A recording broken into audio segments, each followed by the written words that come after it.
प्रधानमंत्री केपी शर्मा ओली ने इस्तीफा दे दिया है। युवाओं की क्रांति के बीच पीएम ओली का इस्तीफा सामने आया। सर्वदलीय बैठक से पहले ही पीएम ओली का इस्तीफा। देखिए, बड़ी जानकारी आपको दे रहे हैं इस वक्त की नेपाल से, जहां पर ओली ने इस्तीफा दे दिया। पीएम केपी शर्मा ओली ने प्रधानमंत्री पद से इस्तीफा दे दिया है। लगातार युवाओं का आंदोलन जारी था। नेपाल की स्थिति भयावह बनती दिखाई दे रही थी। हर तरफ आक्रोश ही आक्रोश दिखाई दे रहा था। आगजनी की घटनाएं कई जगहों पर युवाओं ने अंजाम दिया। युवाओं की क्रांति के बीच पीएम ओली का इस्तीफा सामने आया। सर्वदलीय बैठक प्रधानमंत्री ओली ने आज शाम को ही बुलाई थी और देखिए, उसके पहले ही इस्तीफा सामने आ गया है। नेपाल के पीएम केपी शर्मा ओली ने इस्तीफा दे दिया है। इस वक्त की बड़ी जानकारी आपको दे रहे हैं। प्रदर्शनकारियों ने राष्ट्रपति भवन पर कब्जा किया और प्रधानमंत्री साथ ही राष्ट्रपति के घर के बाहर युवाओं ने क्रांति भी की। और विवेक शुक्ला मेरे सहयोगी पूरे अपडेट के साथ जुड़ चुके हैं। विवेक, अपडेट दीजिएगा।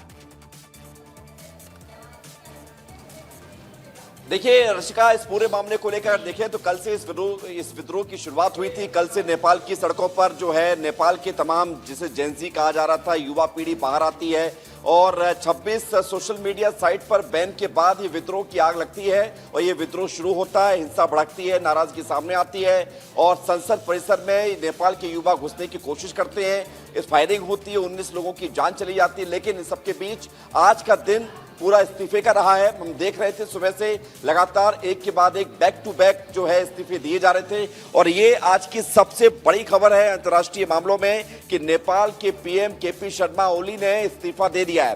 केपी शर्मा ओली के ऊपर दबाव इतना ज्यादा था कि उनके पास कोई और दूसरा रास्ता नहीं बचा था। उनको जो सपोर्ट था नेपाल कांग्रेस का, वो सपोर्ट लगभग हट गया था और नेपाल कांग्रेस के जितने सदस्य ओली सरकार में मंत्री थे वो सब इस्तीफा देते जा रहे थे। सुबह से 10 से 12 मंत्री इस्तीफा दे चुके थे। हालांकि शाम को 6 बजे एक बैठक जरूर बुलाई गई थी नेपाल के पीएम केपी शर्मा ओली के द्वारा कि शाम को 6 बजे बैठक करेंगे, इस पूरे मामले पर बात करेंगे। लेकिन उससे पहले ही अभी 2:15 बजे है, यानी कि लगभग 4 घंटे पहले उन्होंने इस्तीफा दे दिया। बहुत बड़ी खबर है।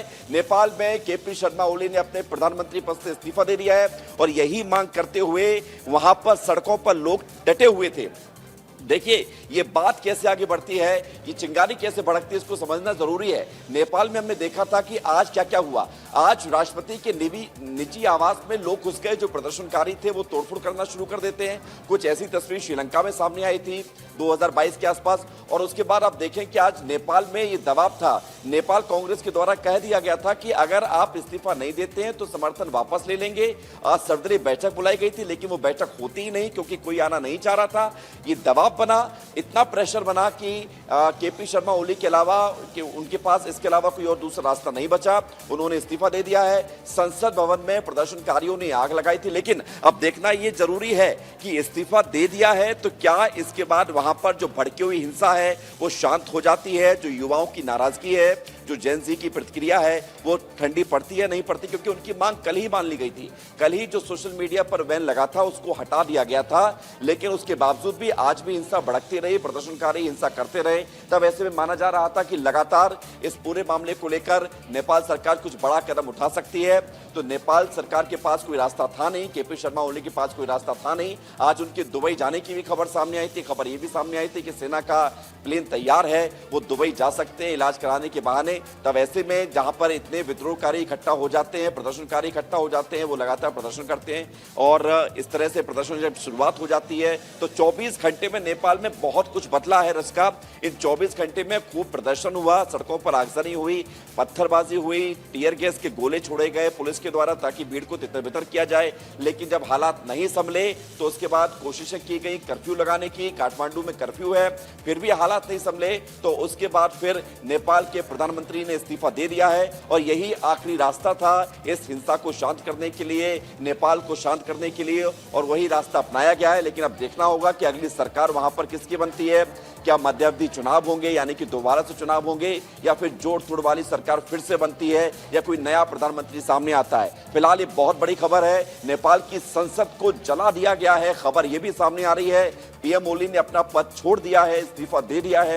ये बहुत बड़े अपडेट आपको बता रहे हैं हम लगातार। केपी शर्मा ओली को लेकर जानकारी ये मिल रही है कि कि वो दुबई जा सकते हैं, इस्तीफा दे दिया। हो सकता है कि वो आज के आज दुबई के लिए रवाना भी हो जाएं और वहां पर उनका हालांकि कहना ये है कि वो इलाज कराने के लिए जा रहे हैं। तो देखना होगा कि वो इलाज कराने भी जा रहे हैं या फिर इस परिस्थितियों से भागकर रवाना हो रहे हैं। तो इसका एक बहुत बड़ी खबर है। पड़ोसी देश है नेपाल, बिहार के 7 जिलों को अलर्ट पर रखा गया था। ये भी समझाइएगा हमारे दर्शकों को, जब ऐसी घटना घटती है, जब ऐसी स्थिति कहीं पर बनती है, तो उसका मैसेज क्या जाता है और विदेशों को?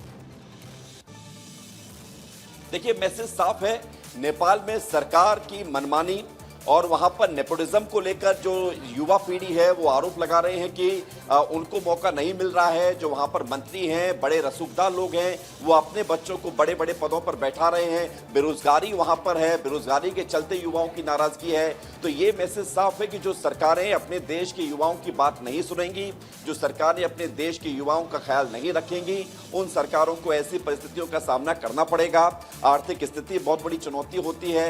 नेपाल के मामले में कहा जाता है कि नेपाल पिछले कुछ समय से लगातार अस्थिरता के दौर से गुजर रहा है। वहां पर मिलीजुली सरकारें आ रही हैं और हम देख रहे हैं कि पिछले कुछ समय में कई बार प्रधानमंत्री भी नेपाल में बदले गए हैं। ऐसी स्थिति में मैसेज बड़ा साफ है कि सरकार अपना कंट्रोल वहां पर खो चुकी थी, आवाम में भरोसा खो चुकी थी। दीपेश को मैं बुलाना चाहूंगा क्योंकि ये जरूरी हो गया था कि लगातार इस पूरे खबर पर हम आपको विस्तार से बताएं इसका, क्योंकि हम देख रहे हैं कि नेपाल में जो कुछ हुआ है वो एक दिन में भड़की हुई हिंसा नहीं है। दीपेश, ना कोई बड़ा चेहरा इस पूरे प्रदर्शन का, ना कोई ऐसा चेहरा जिसने कोई स्पष्ट तरीके से मांग की।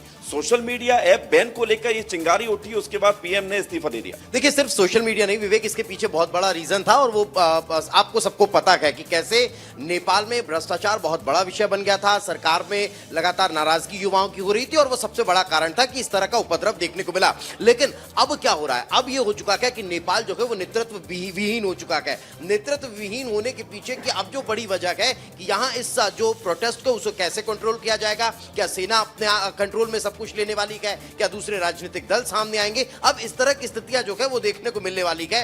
यानी अब भविष्य में क्या होगा, अब चर्चाएं इसकी शुरू हो चुकी है। ये आपको और हमको सबको पता था। कल जब उपद्रव हुआ था उसके बाद से ये लगभग तय माना जा रहा था कि यहाँ पर भी ढाका जैसी स्थिति निर्मित को रखी है और यानी बहुत जल्दी सत्ता परिवर्तन हो जाएगा, तख्ता पलट होता हुआ नजर आएगा। और वही यहाँ पर हुआ भी। आज सुबह से ही लगातार इस्तीफों का जो ट्रेंड है वो शुरू हो चुका था और अब प्रधानमंत्री के इस्तीफे को लेकर तस्वीरें वहीं से साफ हो चुकी थी जब सेना का हेलीकॉप्टर उनको लेने के लिए पहुंचा था। यानी अब आप समझ लीजिए कुछ देर बाद ये खबर भी निकलकर सामने आ जाएगी कि ओली नेपाल छोड़कर रवाना हो चुके हैं। यानी अब सबसे बड़ी जो स्थितियां हैं वो सेना के पास जश्न मनाया जा रहा है। काठमांडू में खबरें मिल रही, जश्न मनाया जा रहा है। बिल्कुल, और वो जश्न मनाने के पीछे की वजह यही है क्योंकि युवा यही चाह रहे थे, उनके यही मांग थी, ये सरकार बर्खास्त हो जाए, ये सरकार चली जाए, ये प्रधानमंत्री नहीं चाहिए थे। उसके पीछे वजह क्या थी कि उनकी मांगों को। ठीक है विवेक और दीपेश, देखते हैं अब आने वाले समय में वहां की स्थिति क्या बनती है। बहुत शुक्रिया आप दोनों का तमाम जानकारी के लिए।